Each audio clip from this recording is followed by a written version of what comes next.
Hi, good afternoon. I'm Marilyn Morningstar here today again, just talking at you. Hopefully I can look in the right place so it doesn't look like I'm looking down all the time. I thought it would be a fun idea to actually do a commentary after each chapter read rather than just posting chapter 1, 2, 3, 4, 5. Because in writing the last snapshot, I hired a New York editor who helped me learn how to make the pace really fast for the read. In doing that, I had to cut out a lot of my actual construction of the book. And so a lot of chapters, a lot of sections of chapters. Luckily, I saved all those cuts. So eventually I'll do something with them, like either make posts out of them about Rena or Ralph or whoever, if Jonathan's activities, or I will do videos about them and tell you about them, or possibly read those as well as little video clips, something like that. But on the author commentaries after each chapter that I'm going to be doing after I read the chapter, I'm going to be doing a chapter commentary. Actually, I just have posted the author introduction, and that video is already online on YouTube under Marilyn Morningstar at YouTube. So the author commentary,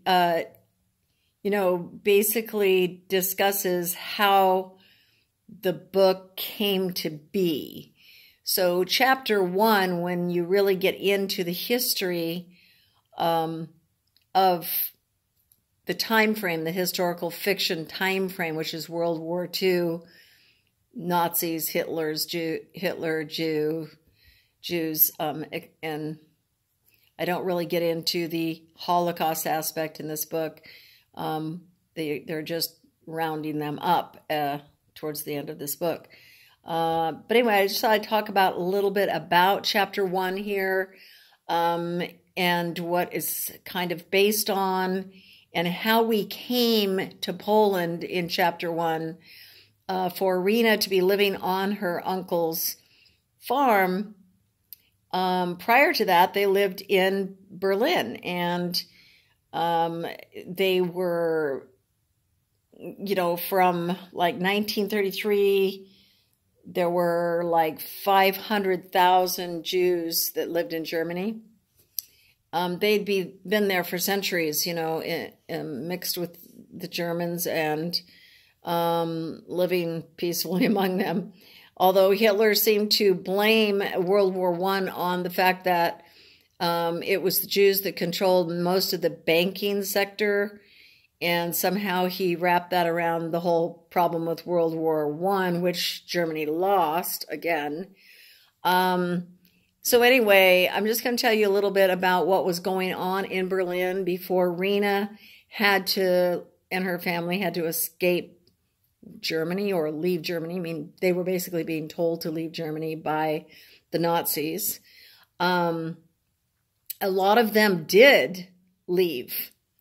After they confiscated their businesses, closed their bank accounts, and then started going to house and seizing their valuables. There were a lot of Jews that did leave.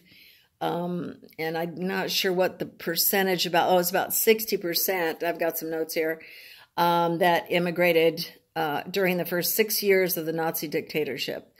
So with the Steiner family, which is Rena's mother and father, they kind of didn't want to give up, because he was a doctor and he had a big following in Berlin. He was very successful. But after, losing their businesses through Kristallnacht, which the night of broken glass, we call it in English. It's called Kristallnacht in Germany, and I'm probably not pronouncing that right. So, but when the Germans actually started doing violence against the Jews that had remained, which of course is only 40% now. On November 9th and November 10th in 1938, they had several different types of police organizations under the Nazi regime. And without going into that, in my story, when I wrote that part, which is no longer in the book, it was in the case of Rena, who was at home that night. The rabbi was coming for dinner, and she was sent out to get a fresh loaf of bread so that the rabbi would have fresh bread. And when she did that, the bread store was near the park, and that park was near her father's office. Her father was a doctor, and he had a very significant medical business, doctor business. And it just so happened that the Hitler Youth came upon her in the park as she was just going home, which was just a few minutes away. And what happened was that they, specifically one of them, and you'll later meet him in some of the other books, well, you meet him in book 1, his name is Henny, grabbed her, knowing who she was. He knew her from that area of town. And he said, "Hey, it's your dad's office. I want the keys. You need to open this for us." And because they were breaking down all the glass of all the Jewish businesses. That's why it's called Night of Broken Glass. They were sent out by the Nazi regime to break down all of the Jewish businesses and, break their glass and go in, destroy, set things on fire and so forth. And so that's what they were in the process of doing when Rena ran across Henny in the park. And yeah, he dragged her basically across the park by the hair and pushed her face into the lock of the door and told her to open it. Of course, she had no way of opening it. So he bashed in the office door eventually with a few other Hitler Youth. And they went in and they were rampaging it, dumping out all of the medicines and breaking the cabinets and taking all the files and throwing them on the floor. And she was screaming at them to stop it. And it was a big nightmare. And I have that scene written, and hopefully when I run across it sometime, I will be able to at least post it for people that are interested in this series. It is a 5-book series, so Rena's life goes on through a few more books. And so Rena becomes almost the key character, other than Julia and Neon Gods, which is the 3rd book. So those two are the main characters in my 5-book series called The Age of Force and Neon.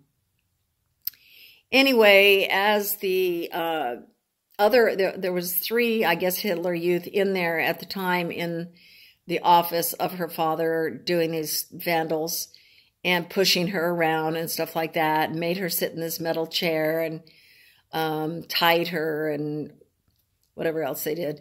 And then the other 2 left, and Henny stayed there, and he just was sort of teasing her and tormenting her. Actually, she had seen him before. She knew him from the neighborhood, and actually she had thought, "Oh, that guy is really cute." Actually, was her previous comment about him, because he was a really kind of handsome, blonde, blue-eyed German guy, and she was blonde and blue-eyed as well, as it turns out. And anyway, she thought he was cute until this night. Of course, she didn't think he was cute anymore, especially when he, after the 2 other ones left, kind of manhandled her and then and she was begging him about her father's doctor's office to not destroy it because it would be impossible to put the records back in the right file folders and things like that. And he was just like, a real jerk. And so he actually threw a match and lit the file folders that were on the floor where she was sitting in the chair and set them on fire. And so she ended up he ended up leaving, and she ended up dealing with her dress got on fire because she was all dressed up for the rabbi. So her dress got on fire, and she ended up having to deal with that. And crawling out of that office into the park and late at night, and through the glass that was all over the streets and stuff like that. So she had a night of it, and she ended up scarred from that event. Well, a little more on the Nazi history. They went and torched synagogues and vandalized Jewish homes, schools, businesses. They actually killed close to 100 Jews that night. I think it was 91 right there in Berlin. And then they ended up rounding up about 30,000 Jews in that next week or two and sent them all to work camps, to what was originally were work camps, and called concentration camps.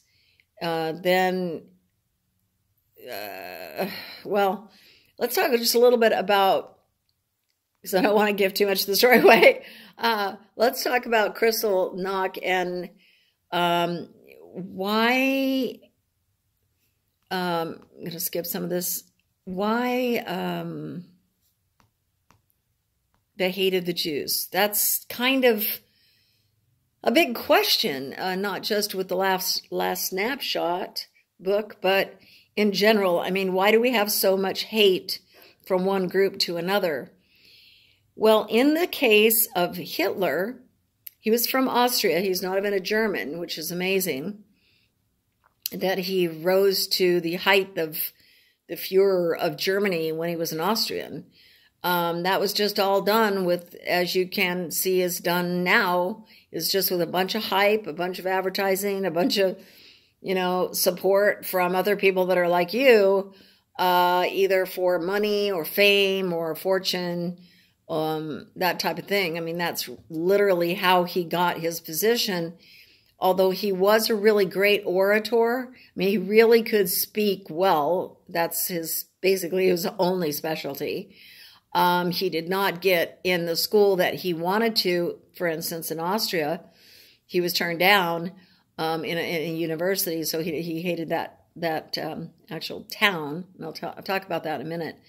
But he wasn't really that educated, but he did read some philosophy. I remember from my previous research, he had read, and I don't want to quote who it was, because I can't for sure. I've studied so many philosophers now, I'm a little bit confused with all of them, but I think it was Nietzsche, if I'm not mistaken. Anyway, had spoken about races and so forth, and there had always been this religious conflict between Jews and Christians. Isn't there always religious conflict between Baptists and Mormons, between evangelists and Baptists, between Muslims and Jews, this never seems to stop in history, right? So it's not like unusual that they had, for years and years, had an atmosphere of anti-Semitism, and especially in Austria, where it was sort of encouraged, and that's where he was from. So, he spent a good deal of his youth in Vienna, and that's where it was really prevalent. Anti-Semitism was really prevalent there, and it was advocated, really. And, I think he was probably a little bit of, was sucked into those ideological ideas of that kind of environment that was going on right then in Vienna.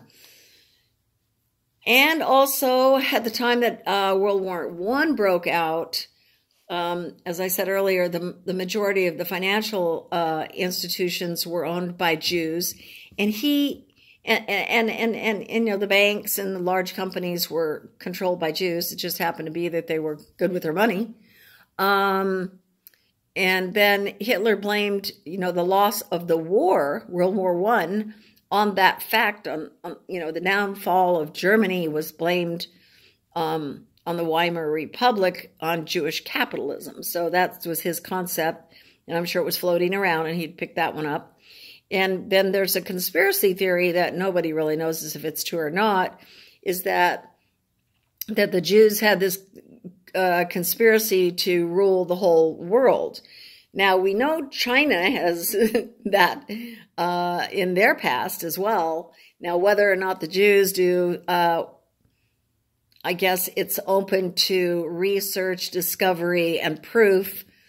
And I'm sure that that's being well researched and probably will continue to be, because people like to, find out if conspiracy theories are actually true and based on any kind of fact, or if they're just pass along dogma stuff, Anyway, getting the other thing about the Jews with Hitler was he had come up, and I think this might have been Nietzsche, or it's one of those that he was studying, a philosopher from like the 1850s or 70s or something. I don't know if it was Nietzsche, and I hate to say it was if I'm not sure, but Hitler and many of the Nazis really truly believed that in the superiority of the white race, of the Aryan German race, and that Jews were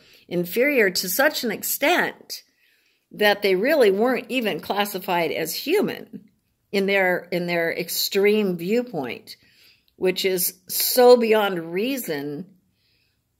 But then you look all around the world, and isn't it still happening today? I mean, Saudi Arabia is doing it to Yemen, and I'm sure that they have that whole philosophy about the Yemenis, that they're not even human because they're not their religion, for instance. So they could just wipe them off the face of the earth. This is how tyrants and dictators and narcissists, sociopaths, psychopaths act. And this is the kinds of things they get away with when they're not in check and they're not proper checks and balances. But anyway, not to get on a political rant, because I could do that, as you know. Yeah, so anyway, they didn't really feel that they were human, and they felt that it was worth wiping out the entire Jewish race. They thought they would be actually doing the world a favor by doing that, because they were so inferior. And I can talk for hours about the types of what the Germans inflicted, not just on the Jews, but, just in Poland alone, when they invaded Poland, because they were looking for this blonde-haired, blue-eyed, particular skin and cheekbone sizes, and they had like all these like things that they would measure you with, and they were looking for children that were under, the age of 18 or 20 that fit the bill in the looks genetics. They didn't have the genetics tests, but they were using measurement tools and stuff like that. And they actually stole 200,000 Polish children as they conquered those territories. 200,000. And who knows today where those kids are, or I may be talking to one of you for all I know. I mean, because those children were taken, as were the children in the Lebensborns, which were originally German maternity homes for unwed mothers, but they turned into baby-producing factories where they had the SS, the elite of the SS that had the perfect features and the measurements and the colors. And they took them, married or not, and had them procreate with these people that they had stolen from all the conquered territories, 14, 15, 16, 17, 18-year-old girls. And they held them there in the Lebensborns as prisoners while they had these stud Nazis come in and mate with them and make babies. And then those babies, once the babies were born, they were measured and all that too, just to make sure they were going to be perfect as they were laying, by the hundreds in these square things and not being really even touched because they took them away from the mother immediately. And a lot of those babies didn't qualify, and they just threw them outside on the dump heap. There was a outside, for instance, in the one that I've studied a lot because it's in one of my books, at that church, there was a little church in the courtyard by the Lebensborn, and between the church and that Lebensborn, there was a stack of dead babies. And the preacher in that case would try to get some of those babies while they were still, if they were still alive, and take them and nurse them and then get them homes. So we have no idea what happened to all those people, if, you know, however many of those survived, or where they were sent. But anyway, so the Lebensborn would test the babies, and if the babies didn't qualify as Aryan race, if they didn't look like it, if they didn't measure up properly, they just threw them on the pile, dead or alive. I mean, I don't know if they killed them. I mean, I don't really remember that information, but anyway, I know that the preacher took some of them in. So anyway, they had this whole Aryan race thing that they really fully intended to put into action as, of course, Hitler was going to be the ruler of the entire world, which was his plan. He was also ended up choosing, and I apologize about this reflection in my glasses that I'm seeing all the time. I don't know how to combat that right now in the middle of this video, but I guess you'll have to deal with it. Sorry. Anyway, they, in the process of all this, they decided that they were going to develop, it was originally going to be in Germany, and then when Hitler got to thinking about it after they conquered Austria without any problem at all, I mean, they just said, we're conquering you, and we're taking you over, and they just submitted. So there was no war there. They just went in, and Austria became a part of Germany, of the German Empire. At that time, he realized he wanted to actually make the capital of the world, the capital city of the world, Linz, that's L-I-N-Z, a really beautiful city in Austria, where he was from. And he didn't want to make it in the place that he didn't make it into school, which was Vienna, right? They didn't accept him at the university, so he kind of had a hatred for that place. But anyway, yeah, so the Aryan superiority was the key reason that the Jews were eliminated, or the, you know, the Jews, the 6 million Jews that were eliminated from there. 10 million eliminated altogether. Those included a lot of other people that weren't Jews, like Jehovah's Witnesses, some Mormons, homosexuals, anybody that was deformed or handicapped in any way, mentally or physically. All those people were done away with before they ever started. That's actually where they practiced. They made one of their hospitals not too far out of Berlin into a place where they were collecting up all these mentally and physically disabled people. And slowly they decided, oh, we'll just bring in trucks with gas and put them in the trucks, and then we'll turn on the trucks and we'll gas them with this Zyklon B, I think they were using. And then they'll be gone, and we don't have to have these inferior people among us. And then having them, because their very first idea was just to, which they got from the United States because we were already previously doing this. They first just thought, well, we'll just sterilize the people so that they can't have children.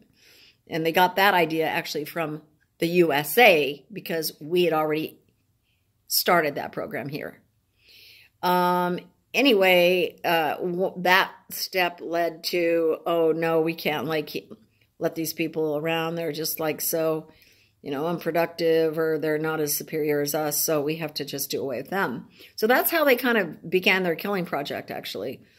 I know this because I also wrote, and I just realized this, another scene about that entire hospital, and I'll have to run on to that scene, which has all been taken out later on, and try to post these cuts because I think that they're interesting, and they do build on the story, on Rena's story, and the understanding of what happened in Germany to these people and to many other people along the way as well.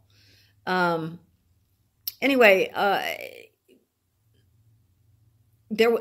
let's get on to the Linz project, where he had a lot of ideas for this city. Okay, it was one of the most beautiful cities, or is, in Austria, and he had it all planned out. In fact, he was going to tear down and rebuild the entire city. I don't know if he was going to tear down everything, but he had a model built. It took like a long time to get it right, and that model was like, I mean, like if you ever had one precious possession that you owned, and you like to look at it, and you like to talk about it, and you like to show it to people, and you like to maybe write down ideas about things that come to your mind about it.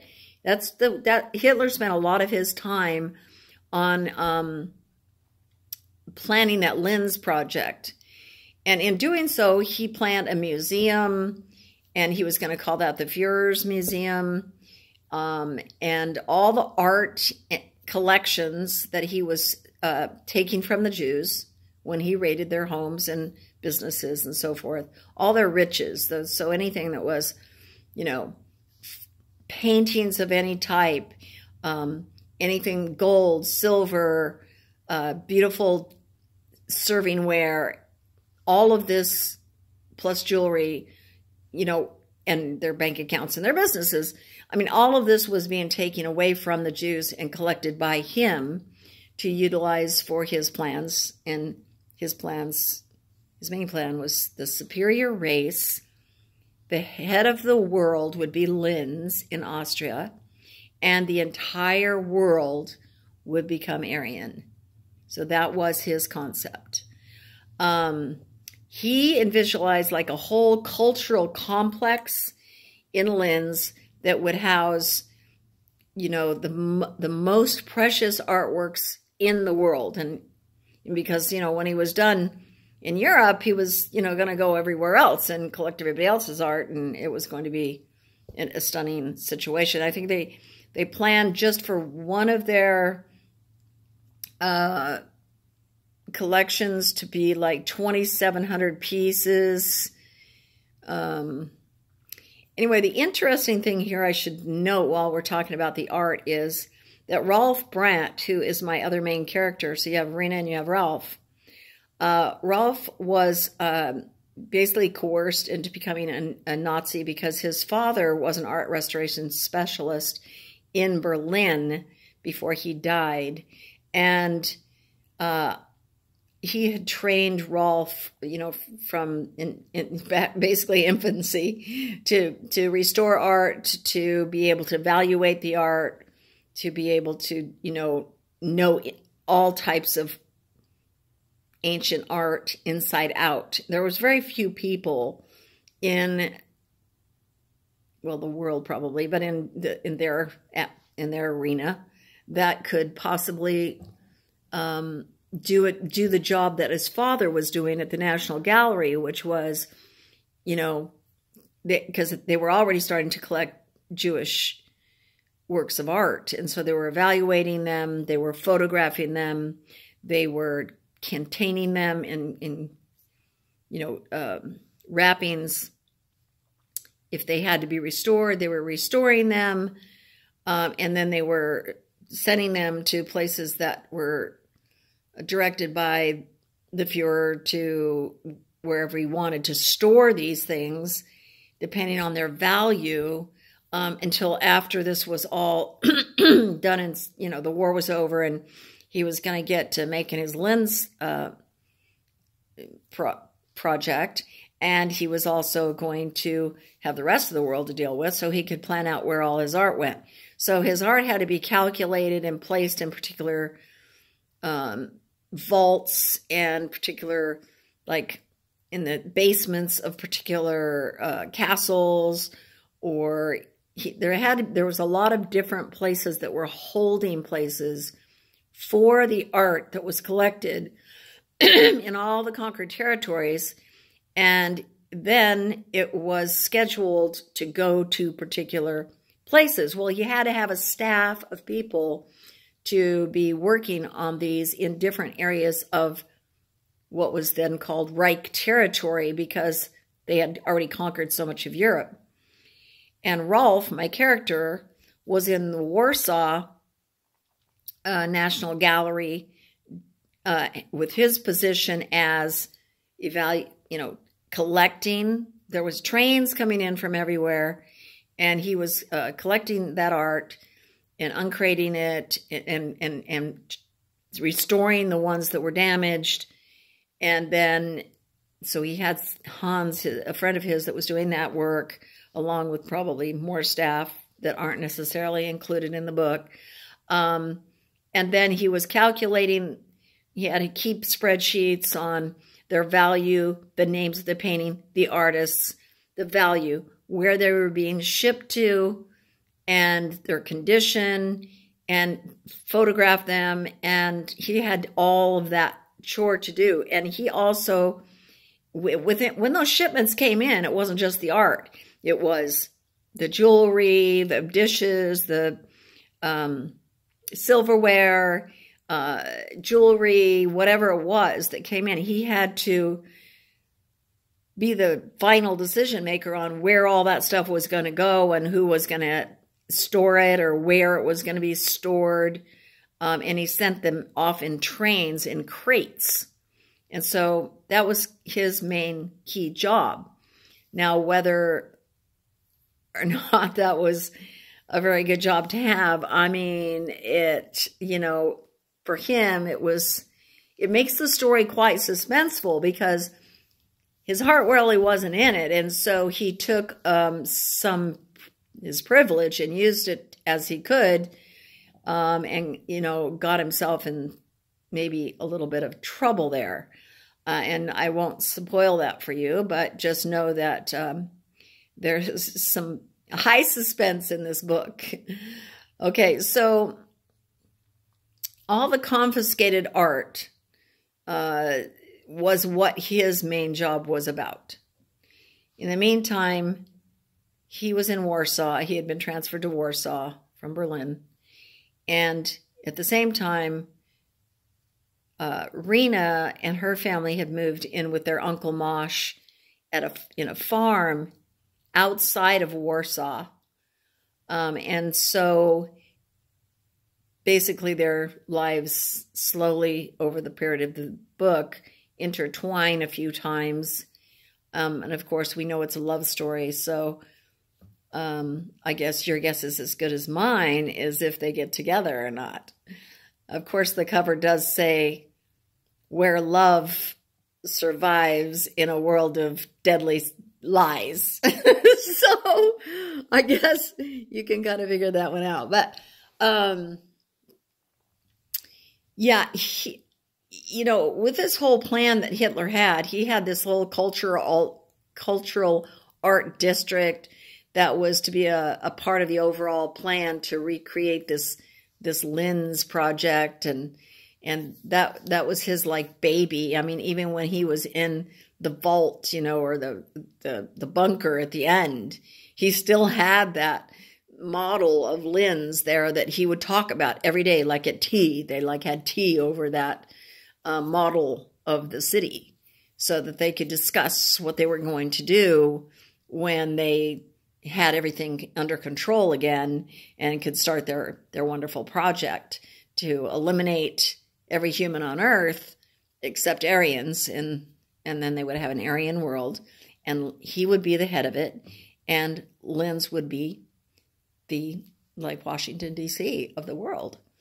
And so that's a little bit of history. Let me see if there's anything else I wanted to say. Oh, I forgot to tell you that Hitler was an artist.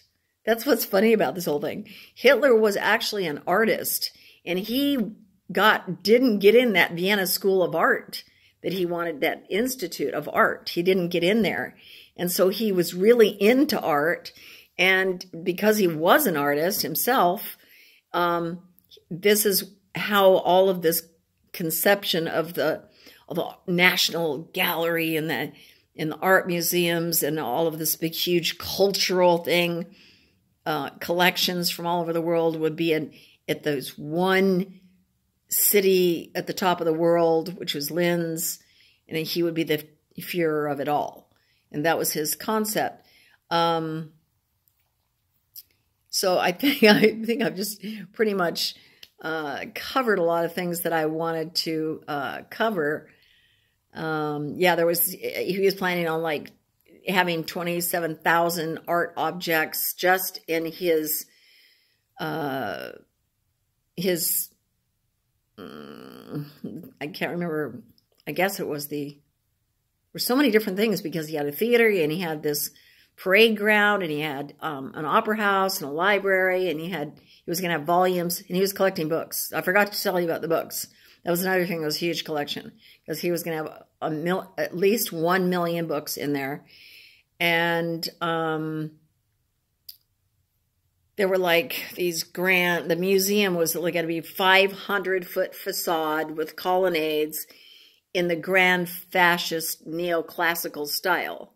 So the plan included about 36 kilometers of galleries. 36 kilometers of galleries.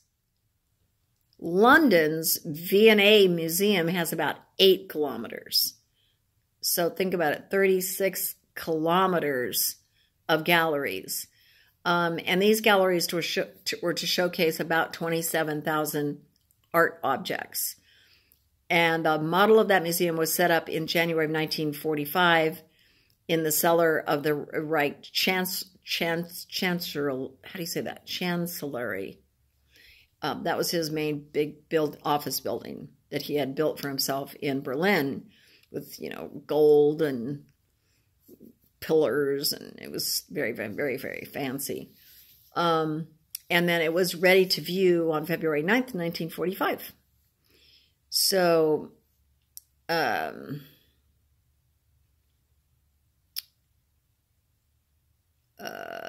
doesn't make sense because 1945,